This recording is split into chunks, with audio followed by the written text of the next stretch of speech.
Aespa recently released their fifth mini-album Whiplash and once again made a statement with their title track with the same name. Another release of theirs dropped shortly before too and made fans ecstatic. Indeed, we're talking about the Sync Parallel Line special digital single release, which contained the members' most recent solos. Each of these songs captures a particular feel, but even more interestingly to us, they all approach writing a chorus differently. So today we're having a big party and breaking down Spark, Bored, Dopamine, Up and Whiplash. We have made a few videos on chorus songwriting and we're continuing this trend today. As we have said before, chorus songwriting is vital for a good song, and not easy to get right. Learning from the masters is a great way to improve one's skills, which is exactly what we're doing today. Earlier this month, one of our Discord community members asked us about the difference between A and B choruses. While there are no exact rules for those, this video will showcase a number of ways one can approach that. Indeed, the solos vary in style and truly highlight the members, while Whiplash makes them once again come together in a fantastic way.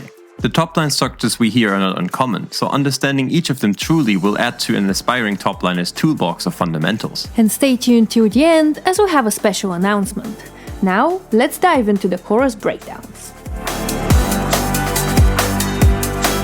Spark is an upbeat electronic dance track with a dreamy quality which perfectly suits winter. It has a drop chorus with a top-line phrase leading into it.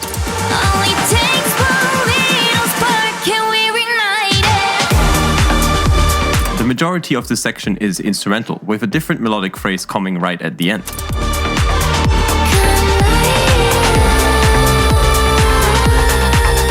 The lead-in perfectly fills up the empty space before the drop, while the phrase at the end of the chorus is more reverby and enhances Spark's dreamy feel. The chorus repeats only twice, as the song ends with the bridge. Wouldn't that hurt the song's catchiness? It is certainly a good question to ask yourself when writing your own songs. In Spark's case, the writers do something very cool, which helps a lot with memorability. While the chorus is mostly instrumental, the pre-chorus topline is great to sing along to, which we usually expect from a chorus. And this songwriting approach is intentional here, as this is rather common in songs from this genre. The top-line structure is very straightforward here, based around the question-answer pattern, with a different answer the second time around. In the question, we not only repeat the melody, but also part of the lyrics, which includes the song title, ensuring catchiness. And the pre-chorus is indeed the spark right before the explosive drop chorus.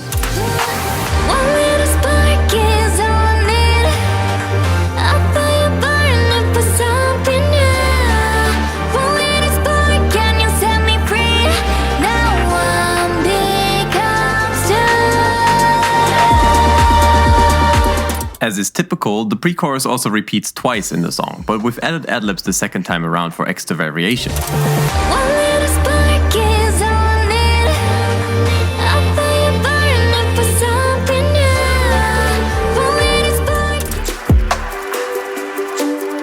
Bored is a chill track with beautiful melodies, which highlight NING's voice and skills. It showcases one of the most effective chorus writing approaches, utilizing repetition. We start with a rhythmic melodic phrase, we then repeat the beginning of the phrase but resolve it differently. We then have another, different melodic phrase, and then another one, which ends with the song title. Taking up a good rush, don't try to fight it. Paradise I've been nice in your eyes. Hey, always coming hardcore.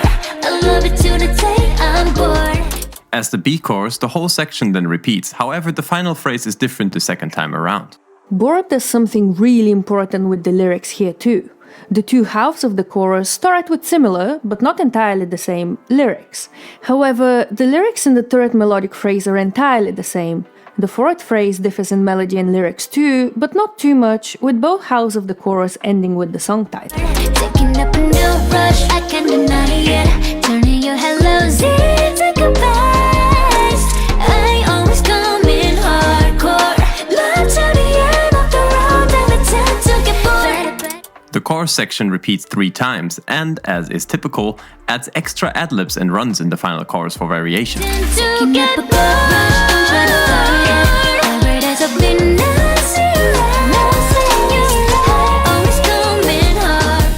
What also stood out to us was the very end of the final chorus, where we have a rather present harmony throughout the whole final phrase.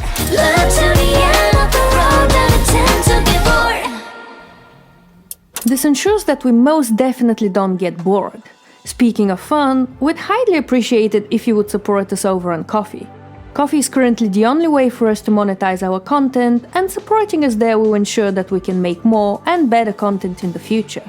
And as some nice dopamine boost, you will get some additional content and goodies from us, as well as generous discounts for our shop and services. Now, speaking of dopamine... Dopamine is cool and laid back, fitting Giselle's image and talent. While somewhat similar to Bored in terms of vibe, Dopamine offers a different approach to writing a chorus. In the A chorus, we have the familiar A-B-A-C pattern. The question parts consist of long flowy notes, while the answer phrases are more rhythmical, and the first one also contains repetition.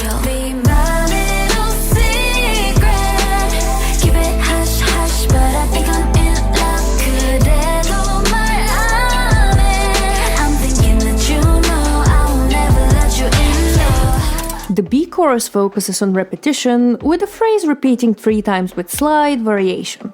The chorus then ends in a different phrase, which repeats the song title twice. I don't need a man, just accessories.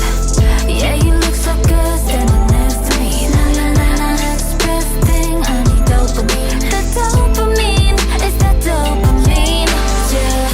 The full chorus repeats only twice in the song. However, Dopamine starts with the B chorus, though the ending phrase is slightly different here. The hook is introduced right at the start of the song, which is a common songwriting technique. I don't need a man, just accessories. Yeah, you look so good standing next to me. Next best thing, I need dopamine. Can't let you close to me. We also have a bridge outro section, which develops the lyrics and phrasing of the B chorus too. I don't need no man, just accessories. That's what I thought I was, but honestly, you know. All of these help with memorability while making the song more interesting.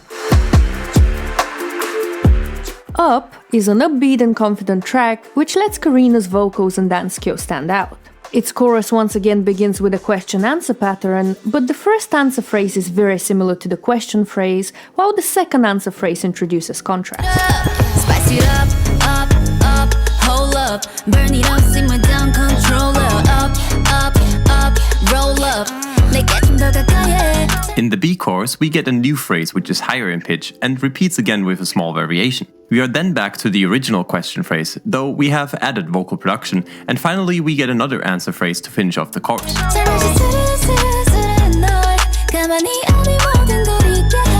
it up, yeah, I feel it in my body. Up song structure is fairly straightforward and the chorus repeats 3 times as expected. However, they do spice things up nicely. The second chorus highlights the beginning of the top line with very minimal instrumental. Spice it up, hold up, burn it up, simmer down, controller. In the final chorus we have added ad-libs, but there is also a change in the top line. The high-pitch phrase is different this time, though it follows a similar structure as before, introducing variation in a coherent manner. Spice it up, hold up, burn it up, simmer down, controller, up, roll up.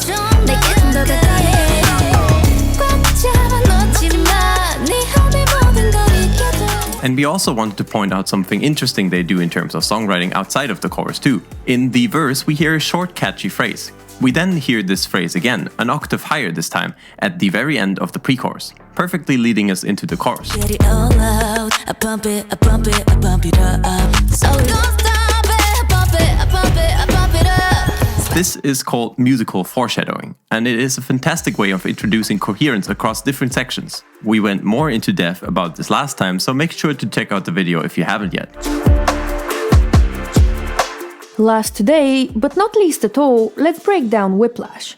An absolute club banger, Whiplash is not only in line with the current pop trends, but it also truly commits to the sound of the genre it is inspired by, something we hear more and more in K-pop too. This doesn't make it any less Aespa, however, as the members' delivery truly elevates the song. Whiplash's chorus top line is actually very straightforward. In the A chorus we have a spoken phrase, which repeats 8 times, and that's it. Wouldn't this get boring? Once again, this is a good question to ask yourselves when writing songs. In Whiplash there are a few key points. Firstly, the genre itself suits repetition. Moreover, the delivery is very important here. While the phrases are very similar to each other, the subtle variation drives the song forward. One look, give a whiplash. Beat drop with a big flash. 집중해 좀 더 think fast. We have two members split this part each time, adding their own color and playing with inflections and attitude. And we also hear various ad-libs for extra spice. 이혼 언니의 모텔 이제 너와 됐다 Day one now we'll be bad Don't stop 흔들리지 우리 해도 can't touch that.